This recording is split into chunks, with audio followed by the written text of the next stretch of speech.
Welcome back to the neighborhood, boys and girls. Our first guest tonight is Brian Walsh. Brian, welcome to the neighborhood, my man. How you doing? Good, good. Brian runs Over the Top Waterproofing in Philly. Brought me a nice little t-shirt here to add to this fucking collection. I'm going to be rocking this one pretty soon. You started in 2015. Correct. So we're going to do, you did watch a couple of the videos. We do the pre-business stuff first. Okay. So let's talk a little bit 2015 before. What was your road like that got you into the position to open up your own business? What was your path? So I started running buckets for this guy. He was subcontracting for another bigger waterproofing company. Okay. So I just started as like a bucket boy, running buckets. Yeah. How old were you when you were doing it? What are you talking like? 17. Okay. Yeah, 17. And then, looking at that guy, if this guy can do that, I can do that. Sure. And when I was 21, I gave it a shot. I learned. I had a partner, two partners, and I learned everything like what not to do in business when I was 21. Yeah, learned the hard way. Getting burned. Yeah. Like I thought I failed when I was 21, but after like looking back at it now, and where I'm at now in my life, it was more of like a lesson. Learning, expensive lessons. Learning everything what not to do. Yeah. So when in 2015. I could do everything my own way, and that's what I did. Nice. Yeah. And you are always a Philly, tri-state area guy, or did you move here from another part? Yeah, no, I lived in Philly for, moved out of Frankfurt when I was 18. Okay. And just, moved like northeast, a little more further up, Yeah. And then, I took the leap to Jersey. Probably like 6 years ago. Okay. I love it over here. Yeah, it's different. It's crazy. Different world, yeah. I'm a South Jersey guy my whole life. Yeah. Born and raised. We opened up an office over in Fishtown. Mm-hmm. And my buddy Keith Daly is an accountant over there. And he's like, he's the landlord. We're renting a space from him. He's like, yeah, make sure you got to get here like 10 minutes early before you want to be here because you got to find a parking spot. I'm like, what do you mean? I have a parking spot here?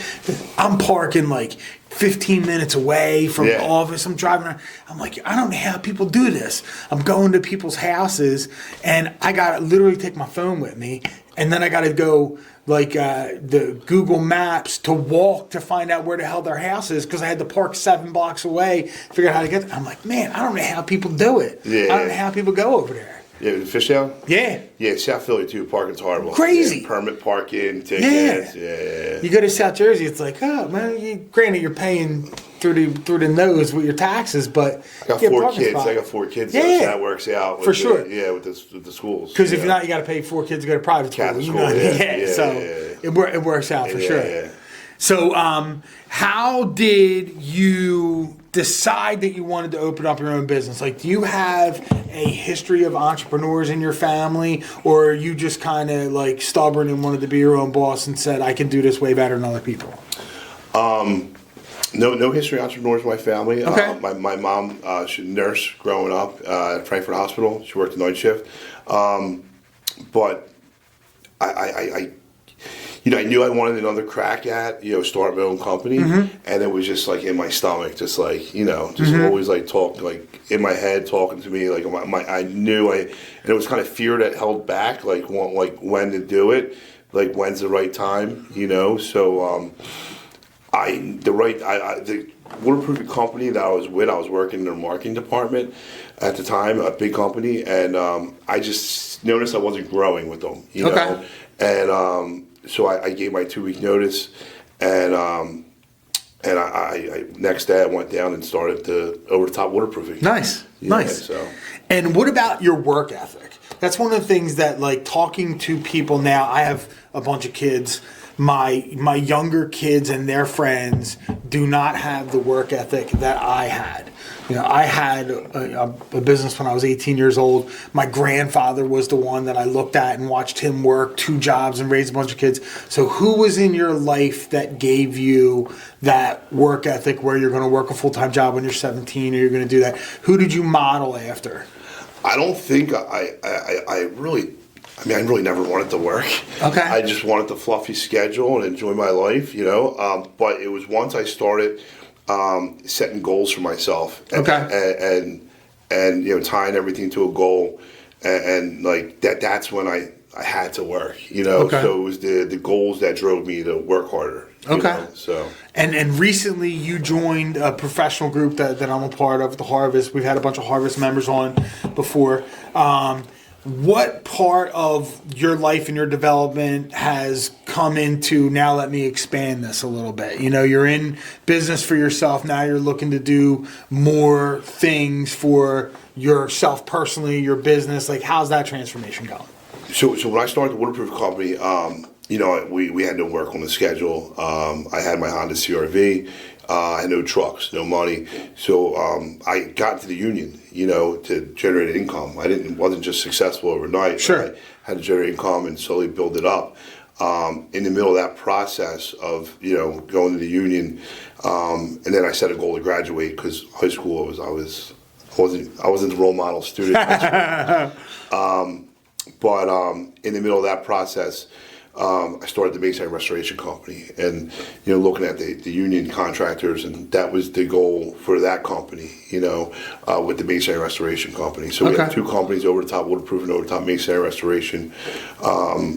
And then with the the reason I stuck in the union for the 4 years, because I set a goal to graduate. So I built more value in myself during that process of chasing that goal to graduate, and more value, more contacts, and then we had able to build the Masonry company out as well. Okay. Now, are you Did that answer your question? Yeah, pretty much. Yeah. Are you more hands-on every day on the job, or are you more business development, setting up accounts, and have other people? Yeah, so I love being on the job. Okay.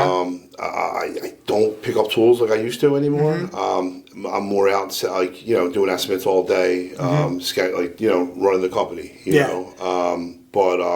I find that's where most people struggle. You know what I mean? Like, most people that are really good at a skill are not really good at business development. Most carpenters are not good at running a carpentry business. They're good at carpentry. Mm. So that's where I was trying to kind of figure out how you're developing in from running a waterproofing to actually now being the CEO type person and having other people do the grunt work and you expand to the business part. So I learned a lot when I broke my foot on 30th Street train station when I was in the union, and I was on workman's comp for 6 months. Okay. And I learned a lot because I'm building my company, and I grew during that 6 months. I couldn't pick up tools because I'm workman's comp, Mm-hmm.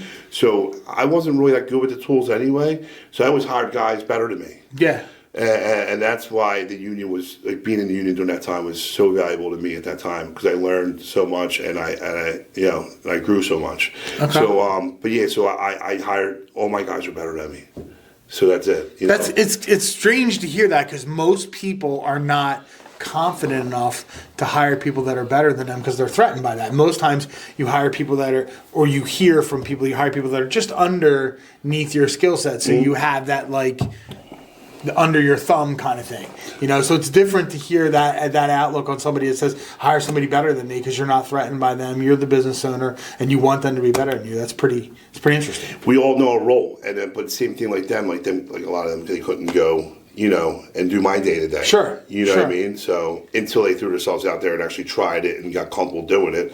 But I remember my first estimate, for the waterproof company, my first French drain estimate, I'm fumbling over measurements, like no sales experience, like great, a lot of marketing experience, but fumbling over measurements, tripping over my words, sweating like profusely, like I am now. But it's funny looking back there, like I just kept showing up. You know what I mean? And I got comfortable, more and more comfortable. Then it's just second nature. It's like what you do. Yeah. In here. Yeah. And now that's most of your day. Most of your day is out in the public, doing estimates, running everything. That's awesome. And do you like that better, or is it just different? Dude, I enjoy it. I even got a full-time driver now, like, because it's like I can get so much more office stuff done as I got someone driving my appointments. You know what I mean? So instead of like texting and trying to do, because I'm late to my next appointment, because I'm getting out of this appointment, trying to write my notes down and put a bid out for that estimate, but I'm running late for that estimate. So if I just have someone drive me my day to day, you literally can work while they're driving. Yeah, and it's safer. Yeah, I may or may not have a few of the texting and driving tickets in my life, and it's so expensive. But when I'm driving, if I have a client that messages me something, I'm late, so I'm surely not pulling over and taking 10 minutes to respond to something, officer. And I'm not, but I constantly. So I got this thing that like everything's in the middle of me now. I bought this contraption, or somebody gave me a contraption actually, where everything's there. So now I can watch the road and I can do a little thing, but I don't have to touch on it, to hold it, or little work and drive. It's still probably not what I should be doing. Well, especially if you're not used to that road too, and you're just like trying to like definitely not safe. But that's awesome to hear that. Okay, so now we talked past, we talked present. Let's talk a little future. What kind of goals do you have set? Let's move the calendar forward 2 years. We're December of 2025. What are some of the things that you want to accomplish between now and then? What are some of your vision board things? What are some of your goals? You got them written down? Yeah. That's so awesome. I love that. All right, 2020. I wasn't expecting to ask this either. Yeah, I love that. Yeah. Get a boat before the summer. Okay. Let's talk a little bit about that. What kind of boat? I want like a pontoon. Okay. Yeah. So not like a boats and hose yacht kind of thing. No. Okay. It's a simple thing in the bay. I don't want to jump waves or go fishing. Okay. I just want to go down the inlet and have fun with my kids and jump off the boat and my wife. We like the inlet. Yeah, down the shore. So, Nice. Yeah. So you got the goals. I love it. I love it, man. I want to do a cold plunge. I haven't done one yet. Okay. So I want to do a cold plunge. I know you did this. I was following you. Okay. I want to complete the 75 hard challenge. Okay. So I had a couple attempts, and I wasn't 100% disciplined. Yeah. It's tough. Yeah. But I'm gonna give that another crack. Motivate more people. Get minority certifications for the Masonry company. Stay consistent with the full-time driver. Get an architect. I get engineer and architect plans to turn my beach house into a multi-unit, and get clearance for a big building I want to start bidding on, and get on these prime GC's bidders list. Okay. For the Masonry company. I like it. That's awesome. Yeah. I love that you have the goals in your front. That's so awesome. Where did you get that from? Are you, other than the coaching stuff that we do, is that something that... Yeah, well, I have the vision board. I did the vision board, and I nailed everything on it. Okay. Like, that stuff works, dude. Yeah, but for you gotta sure. be, like, so open-minded for that stuff. Mm-hmm. And I guess it started with me with The Secret, Mm-hmm. And my brother Billy, he gave me the book. I tried to read it so many times. I get past 2 pages. It just I can read, but I can't read. Yeah, I don't read. Yes. So I do a lot of audibles, and the movie was great, The Secret. So I watched that plenty of times. So I think that started like my open-mindedness. And the goal oriented. So with that stuff. So I did the vision board, did the coaching, and that was part of it. You met Sean Cullen. Yeah. Sean. Mm-hmm. So me and him did some coaching, and we did the 6-month cluster. And during that process, we did the whole vision board thing, and that was cool. Yeah. And to see it all come to life too. It's crazy. Yeah. It's crazy. Yeah. For 75 hard, one of the things that I do, because I suck at reading, I'll read a book. I've read Ed Milet's book, One More. I've read it 4 times. Yeah, right? I listened to a couple times. He's great. Yeah. I read the book, and literally the 4th time I'm reading the book, I feel like I never read the goddamn book before. Yeah. Because I just don't comprehend. Yeah. So what I do is I listen to the Audible along with reading at the same time. So I'm listening to it as I'm reading it, and I read it through so that's what I do every time. I buy the physical book and the Audible book, and I listen to it as I'm reading it, and it makes a little bit more of it to sink you really in. But it's not. But because I have to do the 10 pages for 75 hard. Yes, yeah. I have to do the whole thing, but I just felt like I wasn't absorbing it. So I've done that a couple different times. I had a loophole with the 10 pages. Yeah. It was this like I want the Barnes and Nobles, and they had like it was like a quote, like a positivity quote book. It was like a small book, so each page was like a paragraph in it. So it was like a positive thing too, you know. There's a book by Ben Newman, who's another coach out there, and the type in it is very big and the pages are very narrow. Yeah. So I keep that book in my nightstand. So if I'm getting to bed and it's 11:45 and I haven't read yet, I'm like, I'm going to read the Ben Newman book today because I can get that 10 pages done in like 4 minutes instead of 15 minutes. But I love doing that. And all the stuff through, I've been in the Harvest for 2 years now. Okay. And I didn't do most of the stuff I do until I got into the Harvest. Into the Harvest. The 75 hard stuff was all Devin. Yeah. The people that I've met, all the different people that the first month that I was in the Harvest, he had 3 speakers that were in there that I got really, really close with and wound up doing a bunch of stuff, and they introduced me to a lot of really cool people. But the vision board stuff is really awesome. Yeah. And The Secret, you know what I mean, the movie. And I just believe that even the little bit of the vision board and the visualization, like even getting one of the guys that I talk to and one of the coaches I have, one of my things is a shore house. Like that's my thing. Yeah. I'm getting a shore house. And he would walk me through it, and he was like, "Don't just say you're getting a shore house. Yeah. Like, close your eyes, and you have to be out back of your shore house. Yeah. You have to imagine what it smells like. You have to grab the railing and feel how your hands are going to feel on that railing. If you want to run a marathon, you don't just picture yourself crossing the finish line. You got to picture yourself waking up every morning, putting your shoes on. You got to picture yourself eating shit and running and going through. So it's been a pretty crazy journey, you know what I mean? Yeah. It's awesome to be on it I with other wish I people. had the vision board here to show. Yeah. It's so cool because I had the beach house on there. Yeah. You know what I mean? I had the backyard. I like everything on it. It's so cool how it just. Are you going to do a new one now? Because I have to do it. Okay. Yeah, because I had some so I have to. Yeah. Yeah. And when you watch it work, it's like you have to do it. You have to do it. Yeah. Because you need a plan and you need. I kind of, the first time I heard people talking about it, I'm like, this is some woo-woo shit. You know what I mean? Like, you're really open-minded. Yeah. But then I was like, I started to do some stuff and I started to do some visualization. Part of phase 1, which is the second part after you do 75 hard, is 10 minutes a day of visualization and all stuff. And I'm like, listen, these guys that I'm talking to are either multimillionaires or billionaires. Yeah.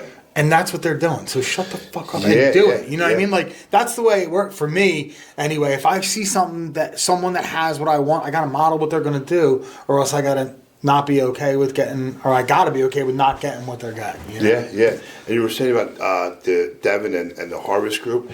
I was when I heard about it, because I seen Jason did like one of his videos for Devin. Yeah. And I'm like, I can hear in Jason's words, like the words he's using, like joy and passion, or purpose. I'm like, they're coaching words. Yeah. You know, I'm like, he's coaching with somebody. Yeah. So I'm like, I'm like, who are you coaching? Like, what are you doing? We program you on. We coach, because I'm like, I was in a funk. I had a back injury last year, so I'm like, I got to do something. You know what I mean? I got to, and so I messaged him, and then to find out when he connected me with Devin and the Harvest, I'm like, where's he been? Because I'm like, I was telling Sean, I'm like, this guy, because we have like so many mutuals, like 700 mutual friends. So many mutual friends. I'm like, how did he slip through the rocks? How come it took so long for us to get connected? Yeah. Because it's like this is our type of stuff, me and Sean. You know, that's awesome. So so we're excited. I love it. All right, your final personal question. I'm going to go with. I'm guessing sports. That's where I'm going with sports.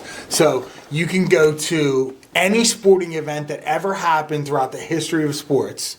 You can go and watch it in person, and you can bring one person with you. What's the event that you want to go see, and who do you want to bring with you to watch it? Probably the Super Bowl, the Eagles win. I'll bring my son, Brian Jr. Okay. He's the biggest Eagles fan. Okay. Like, I dude, it's funny. Like, you're in the rooms, right? Sure. Yeah. So when I got sober, I didn't really care for like sports anymore. I kind of just really didn't care. UFC, I love going to MMA. I love, but my son kind of brought that the going to sport. He got it back for you. Got it back. So yeah, he's like the biggest Phillies, Sixers, like Philly sports fan. He loves the mascots. Okay. So when I take him to the game, And how old is he? He's 6. Okay. All right. Yeah. He's very political for a 6-year-old. I love it. He's awesome. He's hilarious. Yeah. They call him Big Dog. Okay. I love it. I love his it. football team made that up. But bringing him places and just watching how much fun he has. How many kids you have? I got 7. Yeah, you have Sean has 5. Yeah. I have 4. You have 7? Yeah. Jesus. Yeah. I have a 31-year-old all the way down to an 11-month-old. So, yeah, I got a bunch of kids. You'll never be able to retire. Nah. We just restarted. I'm good. We're going through. But it's crazy how not living through your kids, but experiencing the world through their eyes after you experience it through your own eyes and seeing them grow and change. Yeah. And it just makes it a totally different experience as a dad than it is, as just a participant. Yeah. That's crazy. Yeah. That's awesome. Brian, thank you so much no problem. for coming through. Never shake a man's hand sitting down. My bad. All right? I got to take that one. I never heard that one before. We'll be back with the next guest of Mr. Mortgage's Neighborhood.